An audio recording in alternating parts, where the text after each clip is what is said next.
अस्सलाम वालेकुम। जी, अस्सलाम वालेकुम सर।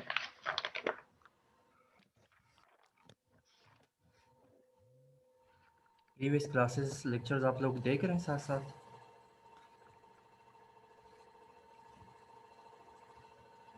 जी सर, थोड़ा बहुत या मैं रिवाइज बिल्कुल आप लोग जो बस क्लास लेके? क्लास से पहले नोट्स मैं तो करती हूँ। जी, मेरी आवाज़ आ रही है आप लोगों को? सर थोड़ा बहुत रिवाइज में अभी जो क्लास होती है। नहीं, अभी जी सर, आ रही है। इस टाइम मेरी आवाज़ आ रही है? ठीक हो हेलो। गया। Okay okay fine. जी सही।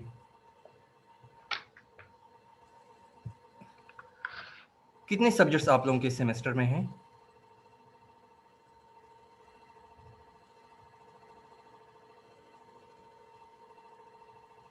तीन सब्जेक्ट्स हैं सर। सही। अनीस आवाज़ आ रही है मेरी?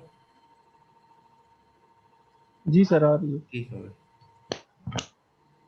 चलो स्टार्ट करते हैं। बिस्मिल्लाहिर्रहमानिर्रहीम।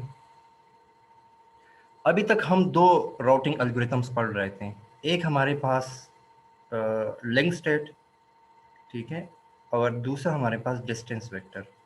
अब लिंक स्टेट जो है वो बेस करता है डाइकेस्ट्रा के ऊपर या डाइक्स्ट्रा के ऊपर, और जो डिस्टेंस वेक्टर है वो बेलमैन फोर्ड के ऊपर बेस करता है। अब हमारे पास जो डिस्टेंस वेक्टर है और दूसरा हमारे पास जो मेन राउटिंग एल्गोरिथम था वो लिंक स्टेट, अब उनको ये एल्गोरिथम जो है प्रोटोकॉल्स के ऊपर इम्प्लीमेंटेड है। ठीक है, मतलब वो एल्गोरिथम जो है उससे आप फर्दर प्रोटोकॉल्स बन जाते हैं, और वो प्रोटोकॉल्स ही बेसिकली हम क्या करते हैं, डिप्लॉय करते हैं नेटवर्क के ऊपर। तो लिंक स्टेट का जो सबसे फेमस जिसको हम कह सकते हैं या प्रोमिनेंट प्रोटोकॉल है उसका नाम है OSPF, open shortest path first. और जो लिंक स्टेट का के साथ जो प्रोटोकॉल है वो है rape, routing information protocol, rape. तो OSPF के साथ में एक और भी प्रोटोकॉल है जिसका नाम है ISIS, इंटरमीडिएट सिस्टम। तो बेसिकली ये दोनों एल्गोरिथम को हमने थोड़ा सा देख लिया था कि दोनों एल्गोरिथम्स काम किस तरह करते हैं। अच्छा, एक चीज़ जहन में रखें कि जो आपके पास लिंक स्टेट राउटिंग एल्गोरिथम है उसमें आपके पास जो इंफॉर्मेशन शेयर होती है वो सिर्फ सिंपल नेबर नोड्स की होती है। ठीक है, only you the routing algorithm is based to share their neighbouring information, where is in जो आपके पास डाइकेस्ट्रा है जिसको हम कहते हैं जो डिस्टेंस वेक्टर है जो बेस करता है बेलमैन फोर्ड के ऊपर, वहाँ पे बेसिकली ये होता है कि आपके पास एंटायर राउटिंग टेबल जो है वो शेयर किया जाता है कम्युनिकेटिंग नोड्स के साथ। तो यहाँ पे आपको क्या समझ आ रहा है कि एक जो है जो OSPF है, जो जो लिंक स्टेट है, ठीक है, और जो बेस करता है डाइकेस्ट्रा एल्गोरिथम के ऊपर, वहाँ पे सिंपल नेबर्स नोड की जो है इंफॉर्मेशन की शेयर की जाती है। और जबकि आपके पास जो डिस्टेंस वेक्टर हैं रेप, जिसको हम कहते हैं राउटिंग इंफॉर्मेशन प्रोटोकॉल, वहाँ पे आपके पास एंटायर राउटिंग टेबल जो है शेयर किया जाता है। तो इन दोनों में कौन सा बेहतर है? आप लोगों को क्या समझ आ रहा है? एक के अंदर आप simple neighbour nodes information share कर रहे हैं, दूसरे के अंदर आप इंटायर राउटिंग टेबल शेयर कर रहे हैं। तो इन दोनों के क्या डिसएडवांटेजेस और एडवांटेजेस हो सकते हैं?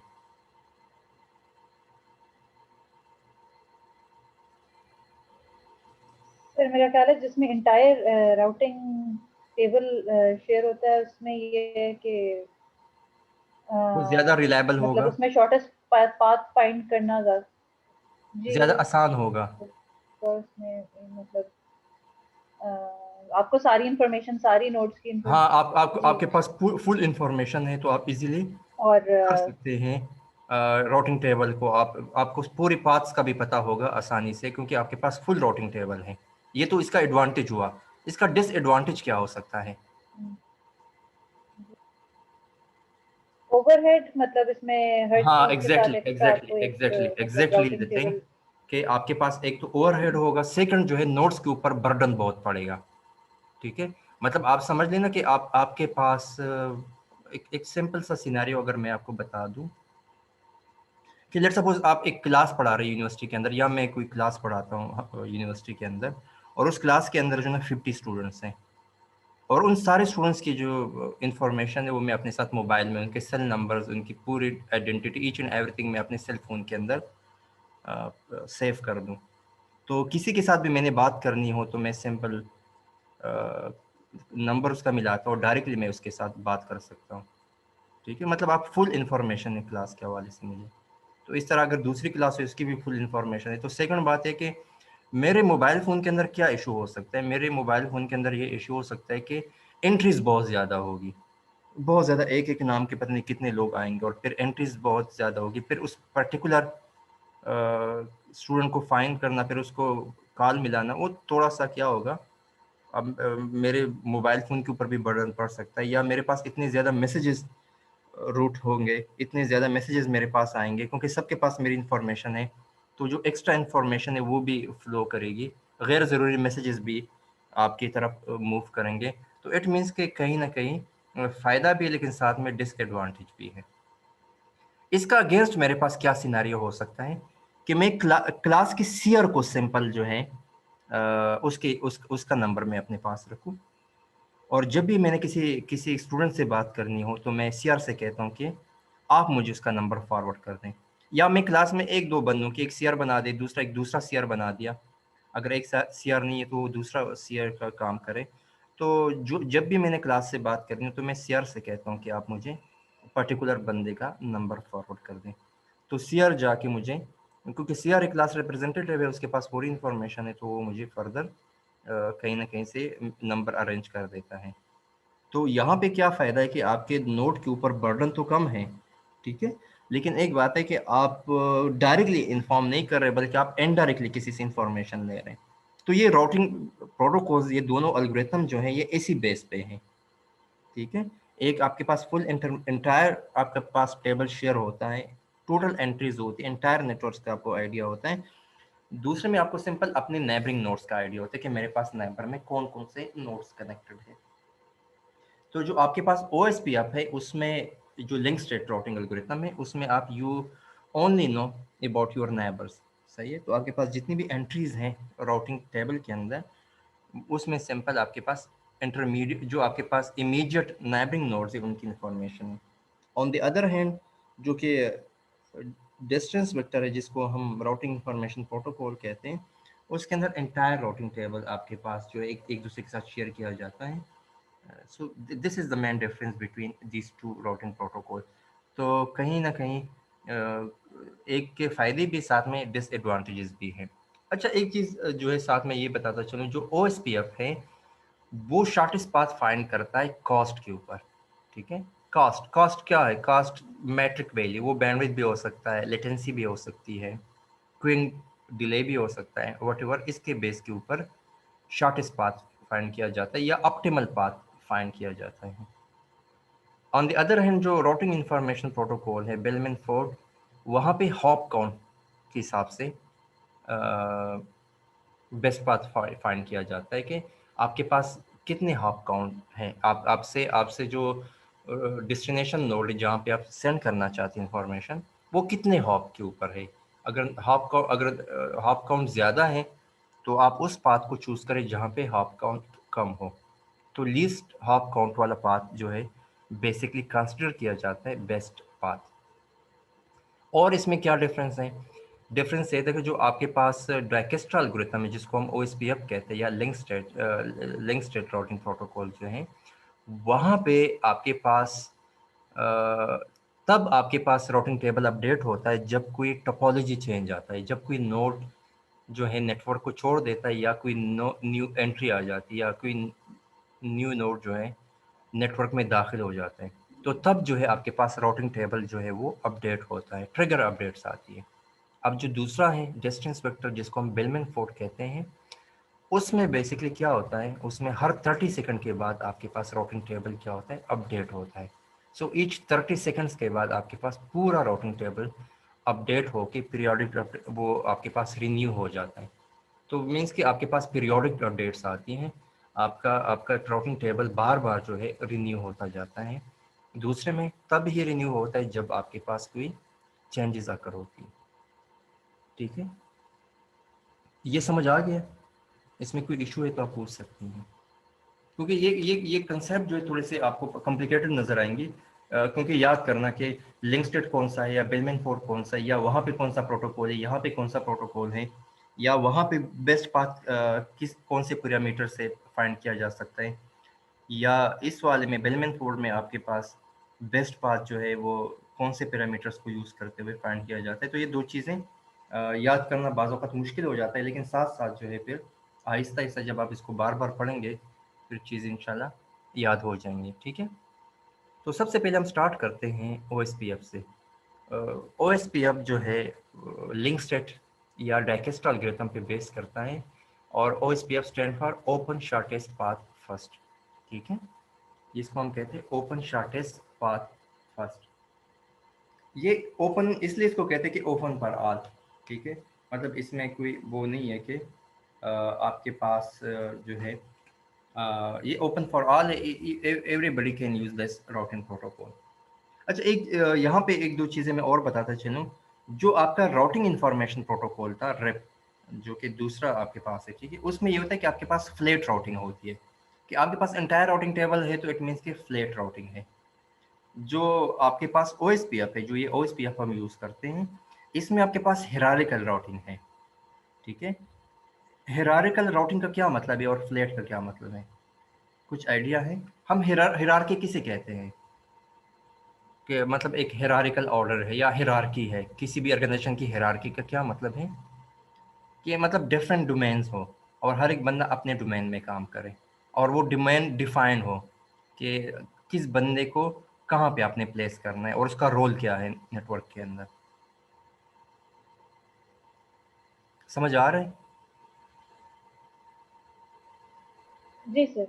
कहीं पे कोई जी सर। प्रॉब्लम हो तो आप मुझसे पूछ लिया करें, ताकि हम थोड़ा सा इंटरेक्टिव सेशन बेहतर रहे। प्रीवियस में कोई इशू है अभी अभी तक जो मैं पढ़ा चुका हूँ? नहीं सर। ठीक है, साथ साथ आप नहीं सर। जी ठीक है। तो फ्लैट राउटिंग आपके पास इंटायर राउटिंग टेबल है। तो हिरारिकल में ये है, जो OSPF बेस करता है उसमें ये होता है कि आप डिफरेंट डोमेन्स बना देते हैं, आप डिफरेंट एरियाज के अंदर नेटवर्क्स को स्प्लिट कर देते हैं, और वहाँ पे एक राउटर जो है, उस राउटर के पास वो इंफॉर्मेशन हो कि जो है उसको वो देख सके। ठीक है, मतलब एक एक मेन राउटर जो है आपको पर्टिकुलर नोड की तरफ पहुंचा सके। जो राउटर उस एरिया का जो मेन जो राउटर है, वो बेसिकली रिस्पॉन्सिबल है कि जो उस राउटर के साथ जो होस्ट कनेक्टेड है, जितनी भी होस्ट कनेक्टेड है, राउटर के थ्रू आपकी कम्युनिकेशन, और राउटर फर्दर आपको एक्सेस प्रोवाइड कर सके या डेटा एक्सेस प्रोवाइड कर सके उस पर्टिकुलर नोड तक।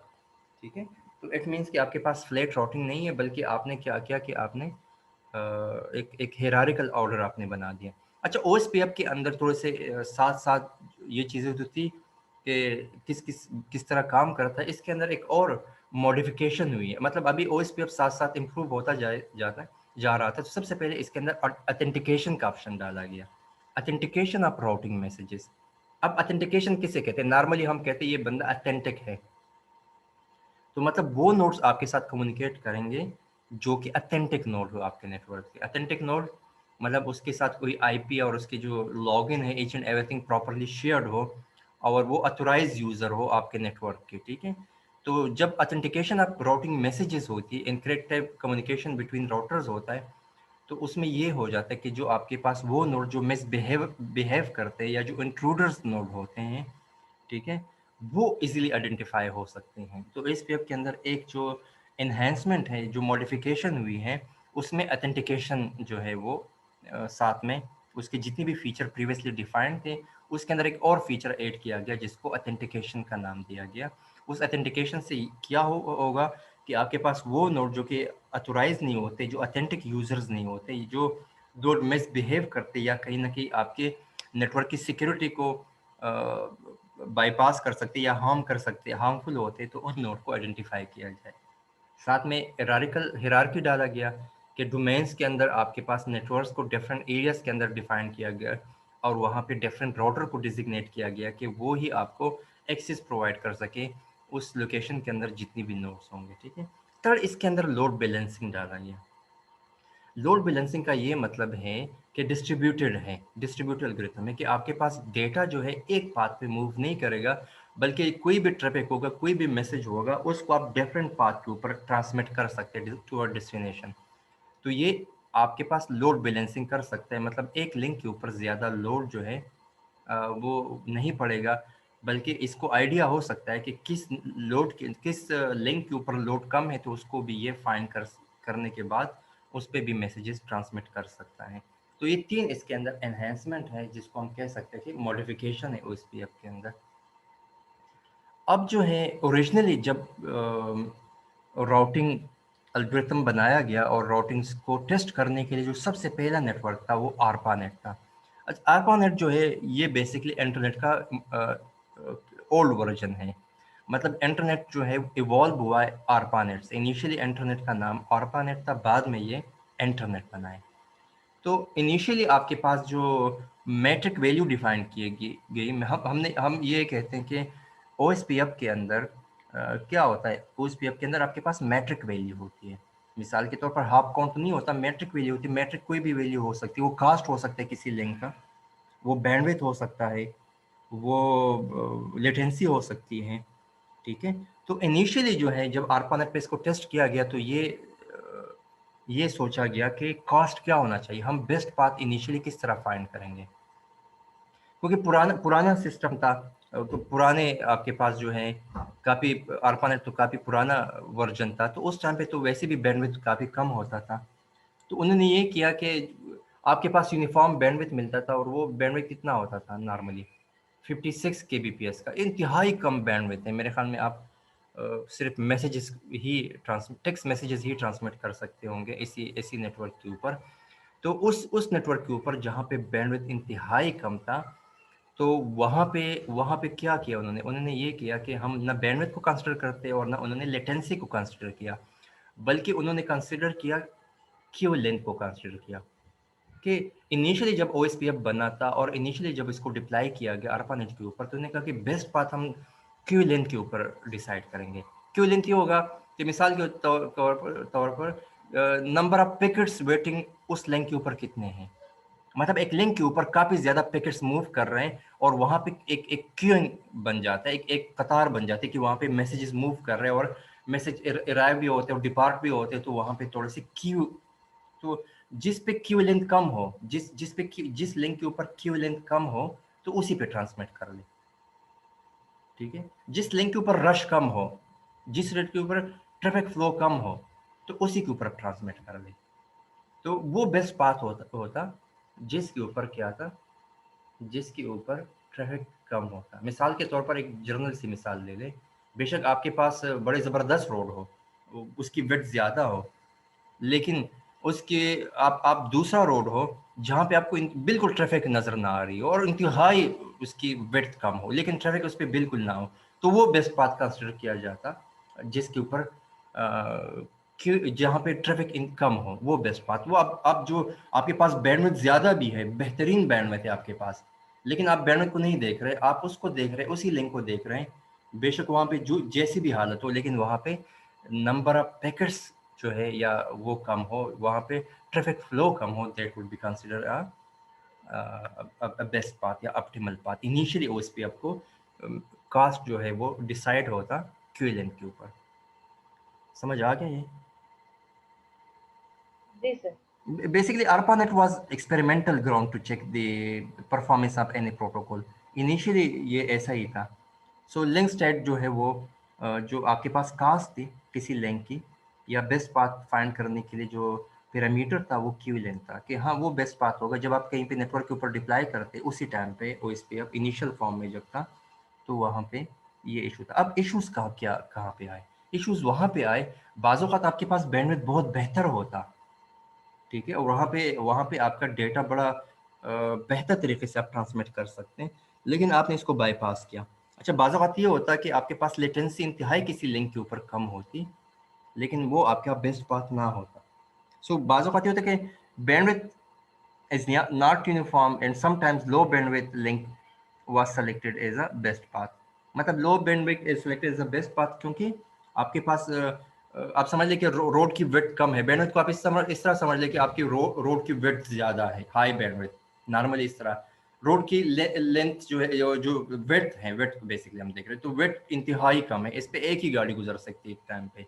बैंडविड्थ इंतहाई कम है लेकिन उस पर ट्रैफिक का फ्लो कम था, so that would be consider as a best path. तो यहाँ पे प्रॉब्लम होती है कि आपके पास अगर डेटा पैकेट्स ज़्यादा होते, ठीक है, आप थोड़ा सा मैसेजेस ज़्यादा ट्रांसमिट करते, तो वहाँ पे इनिशियली ARPANET इवॉल्व हो रहा था, आपके पास जो है स्पीड जो है, क्योंकि देखिए आप बेसिक परफॉर्मेंस पैरामीटर किसी भी नेटवर्क का क्या है, वो बैंडविड्थ है, ठीक है। हमेशा से हम इंटरनेट भी लेते हैं तो हम कहते हैं कि आप कितनी MB का इंटरनेट ले रहे हैं, मेरे पास 9 MB का इंटरनेट है, मेरे पास 12 MB का इंटरनेट है। ये MBPS बेसिकली क्या है, स्पीड है।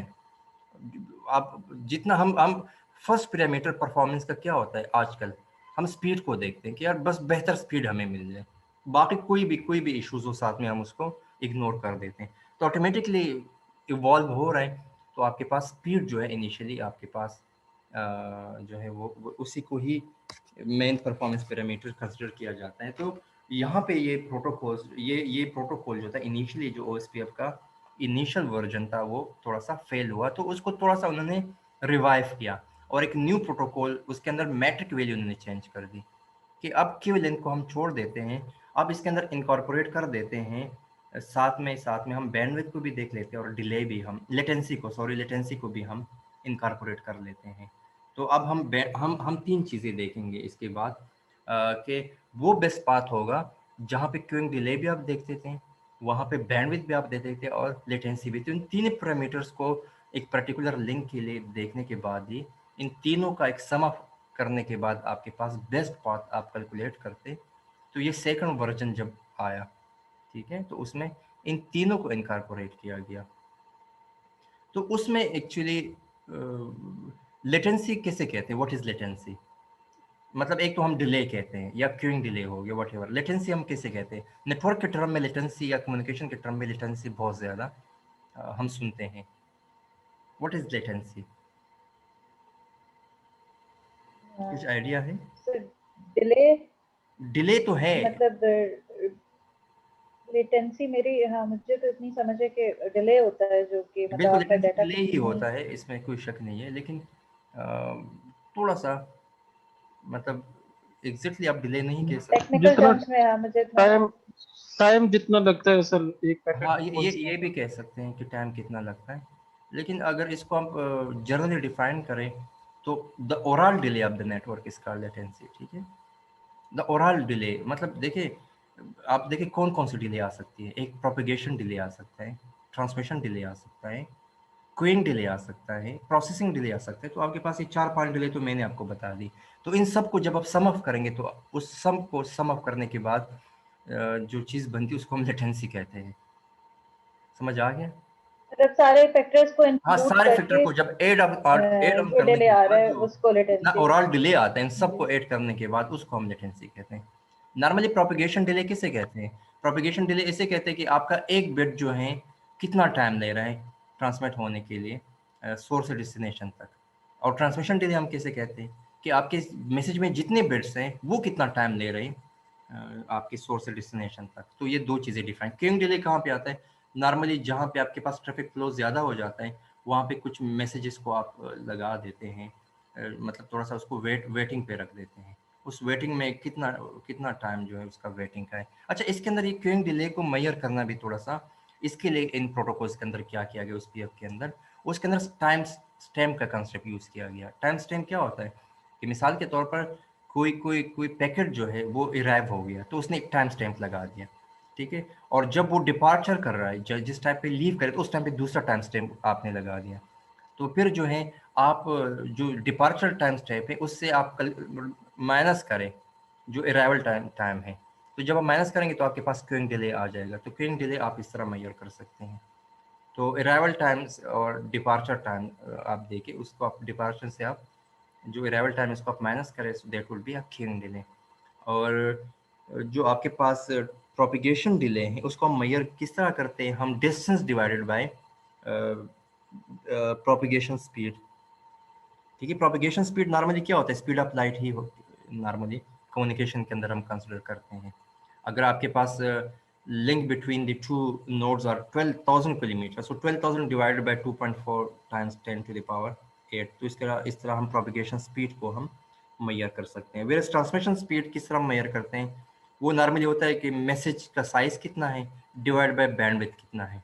तो मैसेज का साइज आपके पास कोई बंदा बता दे कि एक मैसेज के अंदर जो है वो 12,000 फ्रेम है और हर एक फ्रेम के अंदर जो है 1,000 बिट्स हैं, तो उसको आप 12,000 मल्टीप्लाई बाय 1,000 डिवाइड बाय आपके पास जो बैंडविड्थ उस जगह पे कितना है, आपके पास बैंडविड्थ 2 Mbps है, तो उसको आप डिवाइड करें, so you can measure transmission speed. So ये चीज़ें आप इस तरह मैयर करते हैं। ठीक है, तो latency is basically the overall delay of the network, इसका लेटेंसी। तो इसके अंदर क्या किया गया, दूसरी मैट्रिक के अंदर जब थोड़ा सा इम्प्रूव किया गया तो उसमें क्विंग डिले, साथ में bandwidth. Bandwidth is basically, bandwidth को भी हम दो तरीकों से मैयर करते हैं। बाज़ वक़्त हम बैंडविड्थ को फ्रिक्वेंसीज में मैयर करते हैं, हम कहते हैं कि the difference between the highest minus lowest frequency is called bandwidth. या समटाइम्स हम कहते हैं कि द स्पीड को भी हम बैंडविड्थ में कंसिडर कर देते हैं कि 10 Mbps स्पीड। तो बैंडविड्थ भी दो टर्म्स में यूज़ किया जा सकता है, एक तो स्पीड के टर्म में हम यूज़ कर सकते हैं, दूसरा हम फ्रिक्वेंसी के टर्म में यूज़ करते हैं। मिसाल के तौर पर लिंक के ऊपर दो किस्म के चैनल होते हैं, एक आपके पास नॉइजी चैनल होता है, एक नॉइजलेस चैनल होता है। तो नॉइजी के लिए भी आप बैंडविड्थ जब मैयर करते तो हम बैंडविड्थ को उस टाइम पे, मतलब आप लोगों ने शेनन का फार्मूला पढ़ा होगा या आपने कहीं पे नाइक्वस्ट का फार्मूला आपने पढ़ा होगा। ठीक है, तो उन दोनों में जो हम बैंडविड्थ यूज़ करते हैं, हम कोशिश करते हैं कि उसको हम हर्ट्ज में बैंडविड्थ यूज़ करते हैं चैनल कैपेसिटी फाइंड करने के लिए। और जब हम कैलकुलेट करते हैं बैंडविड्थ, तो शेनन के अंदर भी हम नॉर्मल बैंडविड्थ यूज़ कर सकते हैं। वो जो फार्मूला है शेनन का, C is equal to 2B1 + SNR। तो मैं जस्ट आपको बताने के लिए कि ये टर्म्स हम क्यों यूज़ करते हैं, और इसका नेटवर्क के अंदर बैंडविड्थ और लेटेंसी या क्यूइंग डिले जब आएगा तो आप इससे क्या मतलब लेंगे, क्या इसका मुराद होगा। ठीक है, समझ आ रही है जो मैं बता रहा हूँ कुछ, या कुछ डिफिकल्ट तो नहीं है? नहीं सर, आ ठीक रही है, है समझ। ठीक है। तो ये तीन पैरामीटर्स आपके पास इनकॉर्पोरेट किए गए to for the new protocols. Again यहाँ पे प्रॉब्लम है। ठीक है, इन दोनों के बाद भी आपके पास प्रॉब्लम है। वजह क्या है? क्योंकि क्यूइंग डिले से हमेशा से मसला आता है। बैंडविड्थ और लेटेंसी तो फिर भी कहीं ना कहीं आप एडजस्ट कर लेते हैं कि चलो एक लिंक के ऊपर बैंडविड्थ बहुत ज़्यादा है और वहाँ पे लेटेंसी कम है, तो वो आपका बेस्ट पाथ होता। लेकिन अगेन क्योंकि क्यूइंग डिले को इन्होंने इग्नोर ही नहीं किया, क्यूइंग डिले अगेन उन्होंने सेकंड प्रोटोकॉल के अंदर जब मॉडिफाई भी हो तब भी आपके पास पैरामीटर के अंदर क्यूइंग डिले आ गया। तो क्यूइंग डिले भी आप साथ साथ देख रहे हैं। तो उसी के हिसाब से बाज़ औक़ात ये होता है कि किसी लिंक के ऊपर, क्योंकि क्यूइंग डिले डायनामिक होता है हमेशा से, ये जहन में रखें, क्योंकि चेंज होता है, असोलेशन आपके पास स्टार्ट हो जाती है लिंक के ऊपर। मिसाल के तौर पर एक नेटवर्क के ऊपर या एक लिंक के ऊपर आपके पास क्यूइंग डिले इंतहाई कम है, ठीक है, या क्यूइंग डिले इंतहाई ज़्यादा है। ठीक है, तो फर्स्ट आइटरेशन के अंदर आपने क्या किया कि आपने कंसिडर किया कि इस लिंक के ऊपर जो आप ट्रांसमिट करें इसके ऊपर क्यूइंग डिले इंतहाई ज़्यादा है, तो आपने क्या किया कि इंटायरली अपने जितनी पैकेट से आपने उसको मूव कर दिया किसी और लिंक के ऊपर, कि बस इस लिंक को छोड़ दिया। आप कंप्लीटली आपने क्या किया, आपने शिफ्ट किया या डाइवर्ट किया पैकेट्स के फ्लो को अदर लिंक के ऊपर। अच्छा, अब जब आपने अदर लिंक के ऊपर फ्लो किया तो ऑटोमेटिकली नेक्स्ट इटरेशन के अंदर वो जो लिंक था जहां से आपने एंटायरली पैकेट मूव किया किसी और लिंक के ऊपर, तो वो तो बिल्कुल खाली हो गया, क्योंकि आप पूरे पैकेट्स का फ्लो दूसरी साइड पे चला गया, तो वहां पे तो आप कोई लिंक की वहां पे तो कोई ट्रैफिक ही मूव नहीं कर रही। तो नेक्स्ट अपडेट्स के अंदर वही लिंक जो है जहां से आपने पैकेट मूव किया वो दोबारा से बेस्ट पाथ कंसिडर किया जाएगा, तो दोबारा से सारे पैकेट दोबारा इसकी तरफ डाइवर्ट हो गई। तो जब इसकी तरफ दोबारा डाइवर्ट हो गए तो तब अगेन यहाँ पे पैकेट्स फ्लो ज्यादा हो गया, तो फिर अगेन नेक्स्ट इटरेशन के अंदर दोबारा से आपने सारा पैकेट्स यहाँ से फ्लो दूसरी साइड पे शिफ्ट कर दिया, तो ये आइसोलेशन स्टार्ट हो जाती है। ठीक है, तो ये ऐसी क्यूइंग डिले की वजह से कभी आप जो है वहां पे शिफ्ट कर रहे हो, कहाँ दोबारा इसकी तरफ शिफ्ट कर रहे हो, तो इसी वजह से नॉर्मली क्या होता है कि आपके पास जो है अगेन प्रॉब्लम्स हैं। और मतलब कि दो चीज़ें हैं, या तो एक्सट्रीम अप होगा या एक्सट्रीम डाउन होगा, या ट्रैफिक एक्सट्रीमली हाई होगा या ट्रैफिक एक्सट्रीमली लो होगा। तो इसी वजह से अगेन आपके पास जो है बेस्ट पाथ फाइंडिंग में जो है प्रॉब्लम्स हैं। कहीं ना कहीं आपका जो नेटवर्क की ट्रैफिक है वो डिस्टर्ब, मतलब नेटवर्क की परफॉर्मेंस बेसिकली हम ओवरऑल इसको देखें कि वो ख़राब हो रही है, इसकी वजह से कि क्यूइंग डिले जो है प्रॉपरली आपने इसको एडजस्ट नहीं किया। तो इसको ओवरकम करने के लिए एक तीसरा मैट्रिक आया जिसको हम कहते हैं रिवाइज आरपानेट, जिसके अंदर फाइन ट्यूनिंग की गई है क्यूइंग डिले के अंदर, और थोड़ा सा उसको एडजस्ट किया गया कि इसको इसको इनकॉर्पोरेट किया गया साथ में बैंडविड्थ के साथ और लेटेंसी के साथ, ताकि उन दोनों पैरामीटर्स को भी साथ साथ आप चेक करते जाएं कि वो उसकी सिचुएशन क्या है, उसी हिसाब से फिर आप बेस्ट पाथ को कंसिडर जो है किया जाए। सो बेसिकली यही यही आहिस्ता आहिस्ता जो है चीज़ें इम्प्रूव होती गई, और आजकल जो है उस पे तो अभी भी काफ़ी ज़्यादा, क्योंकि हेरारिकल राउटिंग के अंदर आपके पास बेस्ट प्रोटोकॉल जो है that is we can say is the OSPF routing protocol. साथ में ये भी चीज़ है कि how to make routing scalable. Scalable किसे कहते हैं? स्केलेबल नेटवर्क के टर्म्स के अंदर स्केलेबल कि आप अपने नेटवर्क्स को कितना वसी कर सकते हैं, उसके अंदर आप कितने फ्यूचर के अंदर नोड्स को ऐड कर सकते हैं, या मतलब स्केलिंग का क्या मतलब है, आप नेटवर्क्स को इंक्रीज करना अपने नेटवर्क को, या उसको डिक्रीज करना, स्केलिंग। ठीक है, तो नॉर्मली उसके अंदर फ्यूचर के अंदर कितने आप नोड्स जो है साथ में आप एडजस्ट कर सकते हैं। तो अब सबसे पहले flat routing versus hierarchical addresses हैं। फ्लैट राउटिंग के आप कंप्लीटली एंटायरली आप जो है अपना जो आपके पास असाइन है आईपीस आप उसको यूज़ कर ले। हिरारिकल में आप क्या करें कि आप क्लासेस में कन्वर्ट कर ले अपने राउटिंग को, और उसके अंदर आपके पास क्या होता है कि class A, class B, class C आप बना दें। लेकिन बाज़ औक़ात ये होता है कि आप क्लास सी इंटायर क्लास अगर यूज़ कर रहे हो और आप कहीं ना कहीं दो होस्ट यूज़ कर रहे हैं, क्लास सी के अंदर तो काफ़ी स्पेस है होस्ट का, लेकिन आप क्लास सी में सिर्फ दो होस्ट यूज़ कर रहे हैं, तो वहाँ पे आपके पास जो एफिशिएंसी है वो तकरीबन कोई 1% से भी कम है, मतलब 0.78 है। एंड सम टाइम आपके पास क्लास बी के अंदर जिसमें आप हज़ारों होस्ट आप एडजस्ट कर सकते हैं, लेकिन वहाँ पे आप ओनली 256 होस्ट यूज़ कर रहे हैं, तो वहाँ पे आपके पास क्या होगा कि आप एन एफिशिएंसी का कंसेप्ट आता है हिरारिकल एड्रेस स्पेसिंग के अंदर। Still too many networks routing table do not scale and route propagation protocol do not scale। तो उसको नॉर्मली कम करने के लिए हमारे पास है मोबाइल आईपी का कंसेप्ट भी आया, लेकिन ये इसको पहले इससे देखने के लिए आप यहाँ पे कोई इशू तो नहीं है?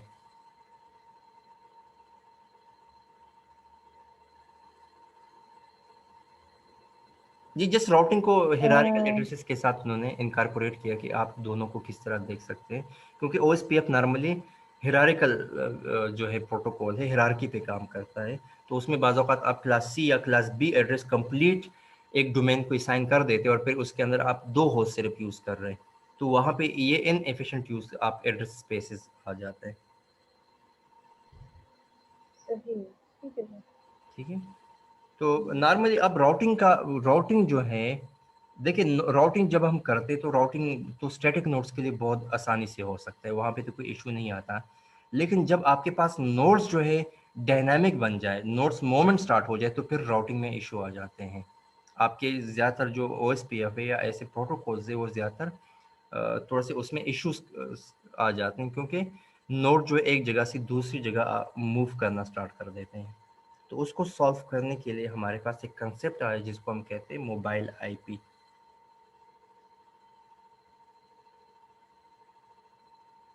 ठीक है, कोई मसला तो आप बता दें, साथ में कोई क्वेश्चन हो रेलेवेंट। समझ आ रहा है? जी सर, कुछ क्लियर हो रहा है। मुझे तो ये लग रहा है कि आप दोनों सोए हुए हैं, बस मैं ही सिर्फ जाग रहा हूँ। नहीं नहीं सर। अच्छा भैया, सर मैं आप थोड़ा सुबह सा साथ साथ थोड़ा सा बेशक कांस लिया करें, थोड़ा सा कुछ ना कुछ आप रिस्पॉन्स किया करें, ताकि मुझे पता सर लगे। मैंने दरअसल माइक म्यूट किया हुआ है, वो पीछे सही से सही, शोर ठीक है आता है तो ठीक है। खैर मैं इसलिए कह रहा हूँ कि आप साथ साथ ना थोड़ा सा रिस्पांस दिया करें, ताकि मैं बाज़ औक़ात बोल रहा होता हूँ तो मुझे ये सोच समझ में आ जाए कि शायद आप लोगों को कुछ या समझ नहीं आ रहा, या ऐसा मुझे फील होता है। तो आप साथ साथ बात कर लिया करें, साथ आप क्वेश्चन वगैरह, इसको इंटरेक्टिव सेशन बनाने, ताकि हम ज़्यादा कुछ चीज़ें आप लोगों से भी मुझे पता चलें। अच्छा, नोड्स मोमेंट जब स्टार्ट हो जाती है राउटिंग के अंदर, देखिए आपने क्या किया कि आपने एक बेस्ट रूट फाइंड किया किसी पर्टिकुलर नोड की तरफ, जो किसी भी डोमेन के अंदर है। हम OSPF यूज़ कर रहे हैं, और वो एक पर्टिकुलर नेटवर्क के अंदर आपने एक होस्ट को आपने डेटा सेंड करना है। जब आप डेटा सेंड करें तो उस नोड ने मूव किया, दूसरे नेटवर्क में चला गया। तो जब आपने जितना डेटा उसकी तरफ सेंड किया, तो वो तो वहाँ पे अवेलेबल नहीं है। तो आपकी तो यहाँ पे आप बार-बार उसकी तरफ मैसेजेस सेंड कर रहे हो और वो अवेलेबल नहीं, तो ये तो काफ़ी ज़्यादा प्रॉब्लम है इस राउटिंग प्रोटोकॉल के अंदर। तो उसको किस तरह सॉल्व किया जाए, या उसको किस तरह ओवरकम किया जाए? मिसाल के तौर पर आपने अपने घर का एड्रेस चेंज किया और आप किसी और जगह पे शिफ्ट हो गए, और आपने ये किया कि आपने किसी को इन्फॉर्म नहीं किया, और आपकी जितनी भी लेटर्स या जितनी भी आपकी कंसाइनमेंट्स है वो आपकी उसी एड्रेस के ऊपर रिसीव हो रही है। तो यहाँ पे क्या है कि आपके पास इंफ्रास्ट्रक्चर तो फिक्स है। इंफ्रास्ट्रक्चर फिक्स का मतलब है कि आपके जिस तरह सिल्वर नेटवर्क है, तो सिल्वर नेटवर्क्स में क्या होता है कि आपका इंफ्रास्ट्रक्चर जो है वो फिक्स है, लेकिन मूव क्या कर रहा है, हमारे मोबाइल फ़ोन और ये लैपटॉप्स वगैरह मूव कर रहे हैं। तो ये बेसिकली हमारे नोड्स हैं। तो अब एक मोबाइल फ़ोन जो है, आप इस्लामाबाद से पिंडी की तरफ, पिंडी से किसी और साइड की तरफ, तो आप नॉर्मली एक नेटवर्क से दूसरे नेटवर्क में, एक टावर से एक BTS से दूसरे BTS में आप मूव कर रहे हैं। तो इट मीन्स कि आपका राउटिंग का कंसेप्ट तो यहाँ पे आपका डिस्टर्ब हो गया, क्योंकि जिस नेटवर्क में आपको डेटा सेंड, जिस रूट के ऊपर आपको डेटा सेंड किया जा रहा था, वहाँ से आप शिफ्ट हो गए किसी और साइड पे चले गए। तो इसको ख़त्म करने के लिए जो न्यू कंसेप्ट आया, उसमें मोबाइल IP का कंसेप्ट आया, कि मीन्स कि आपके पास दो एड्रेसेस होंगे। ठीक है, 2 एड्रेसेस आप यूज़ करेंगे, उसी 2 एड्रेसेस की वजह से आपको आइडेंटिफ़ाई किया जाएगा कि एक तो आपकी नॉर्मल एड्रेस है, दूसरा आपकी एड्रेस जो है आपकी लोकेशंस ट्रेस करेगा कि आपकी लोकेशन इस टाइम पे कहाँ पे है। अच्छा, तो एक दो सिनेरियोज़ हम लेते हैं। एक तो वो सिनेरियो है कि आपके पास इंफ्रास्ट्रक्चर जो है, जो कम्युनिकेशन इंफ्रास्ट्रक्चर जो है वो फिक्स है, और आपके पास ओनली नोड्स मूवेबल हैं। ठीक है, जो आप हमारे पास सिल्वर नेटवर्क्स हैं। सेकंड में ये भी हो सकता है कि आपका इंफ्रास्ट्रक्चर ही मूव कर रहा है, और आपका नोड भी मूव कर रहा है, इंफ्रास्ट्रक्चर भी मूव कर रहे हैं। तो वो भी आपके पास है कि दोनों मूव कर, जिस तरह एडहॉक नेटवर्क्स हैं।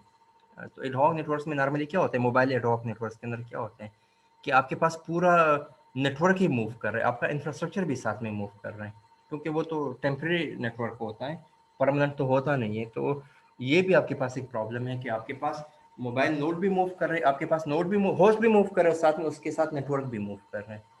तो वहाँ पे फिर राउटिंग किस तरह होगी? तो how to provide connectivity in routing in these both cases? So इसमें ये हो सकता है कि host will not keep the previous IP to solve the problem. तो ये एक एक इस तरह भी हो सकता है कि राउटर क्या करे कि अपना प्रीवियस IP अपने पास ना रखे, बल्कि अपनी IP ही चेंज कर दे। मिसाल ये कि आपने एक घर से मूव कर गया, किसी और जगह आप शिफ्ट हो गए, तो आप क्या करें, अपना एड्रेस चेंज कर दें, आप अपना न्यू एड्रेस दे दें। आप न्यू एड्रेस दे दें कि मैंने ये लोकेशन चेंज कर दी। आप जितनी भी आपके पास डेटा मूव करेगा, जितना भी ट्रैफिक आप उस नोड की तरफ फ्लो करेगा, तो ये न्यू एड्रेस की तरफ आपको मिले। तो ये प्रॉब्लम सॉल्व हो सकता है। लेकिन अगेन अ प्रॉब्लम कि आप किस तरह सबको अपना एड्रेस प्रोवाइड करेंगे, मतलब कितने नोड्स को आप अपना बताएंगे कि मैं जो है मूव कर रहा हूँ इस जगह से दूसरी जगह, तो ये मेरा न्यू एड्रेस है। तो उसको उसको आप प्रोपेगेट किस तरह करेंगे, या ब्रॉडकास्ट किस तरह करेंगे आप अपना न्यू एड्रेस? ठीक है, मेरे ख्याल में ये 1 मिनट के अंदर ये जो है ये सेशन ख़त्म हो रहा है।